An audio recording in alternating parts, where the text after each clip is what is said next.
大家好，欢迎收看今天的节目。在今天节目当中呢，我们将介绍一下叶芝他的一些创作的灵感来源和他创作的题材。让我们一起进入今天的对话。And he hates that man who get married with her. McBride, yeah, Sean McBride, I think. Yeah, she had a very brief marriage to a man who, by all accounts, was a bit of a bully. I mean, she accused him of domestic violence.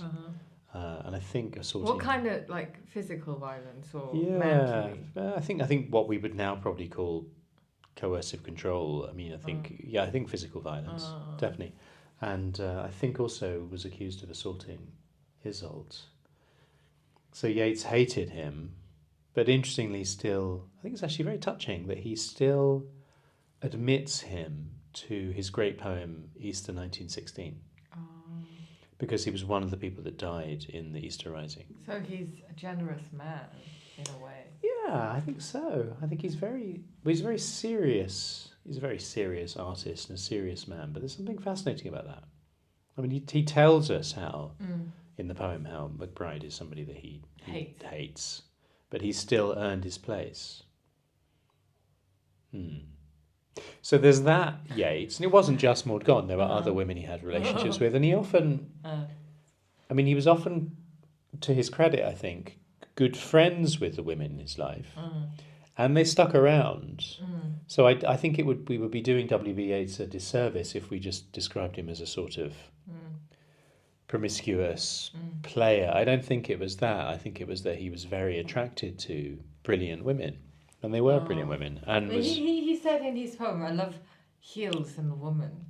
Yeah, but that's the thing, Ellen. It's not him. That's about the wild old wicked man. Okay. So literally all wild old wicked men love heels and women. But I'm not sure that Yeats was a wild old wicked man. I don't think he was that much fun. I think he was probably a little bit more kind of uptight than that. I mean, he famously... Probably in his heart, he's like that kind of man. Or wanted to be that kind of... I mean, Yeats famously was not really that good around people, groups of people. He'd never been to a pub. Really? This is something that... Like me in the past. Like you in the past. Piglet. Winnie the Pooh. Yes. More Piglet than Winnie the Pooh. Yeah, Yeats sort of famously had never kind of gone on a pub crawl and sung songs in a pub. He wasn't that kind of an Irishman. He was actually quite a sort of, I think in some ways, sort of delicate and shy man. Shy man. He kind of shy man with a lot of women. Yeah, shy man with a lot of women, which I think is perfectly possible. Okay. So there's that. There's the concern with and the obsession with women. And by the way, he also sometimes adopts the persona of a woman. There's a character called Crazy Jane who appears quite late. So it's not that he's always looking at these relationships from a male perspective. He can slip into a female perspective, and they're really good poems, actually, the Crazy Jane poems.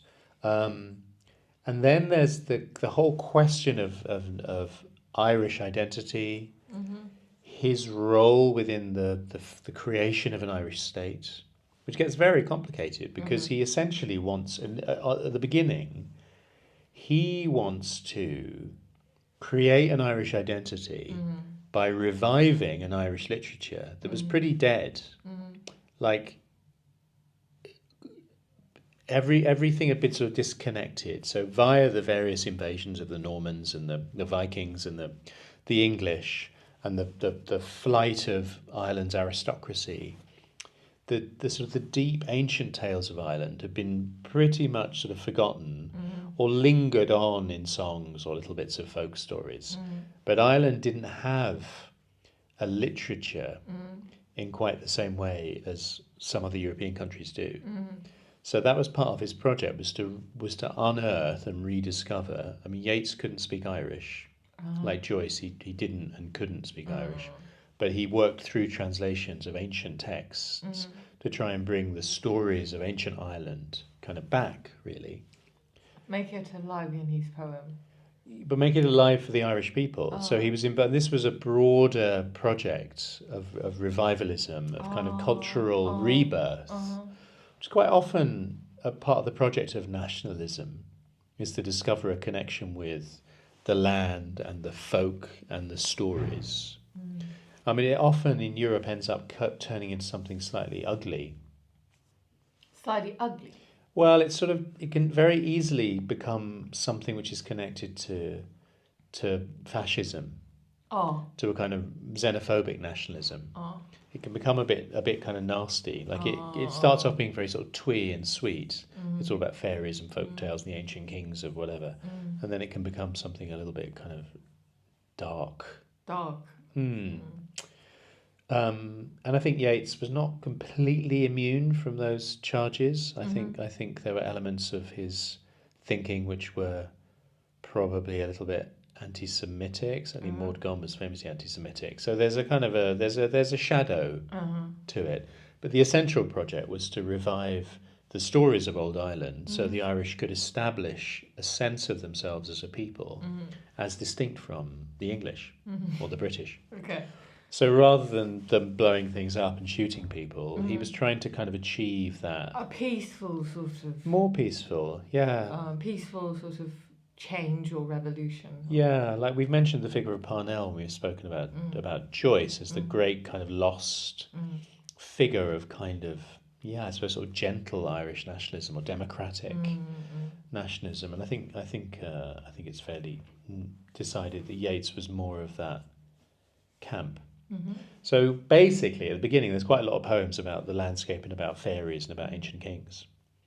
So that's Joyce, Yeats too. Yeats, So there's Yeats, the kind of the lover, The lover. and then there's Yeats, the sort of poet of ancient stories and fairies and sort of Ireland, and he was connected to that because he his childhood was in County Sligo, which is in the west of Ireland, and there were there were lots of stories amongst the folk. I remember I had a girlfriend many years ago who came from the Midlands of Ireland, Edenderry, and I remember spending time with her family, and people still spoke about banshees, for instance, which are a kind of evil spirit that you hear calling at night. Oh. So there was at that time, it was only 30 years ago, I suppose. There was a sort of living tradition that wasn't put on, or it was kind of there, a belief in the supernatural that existed.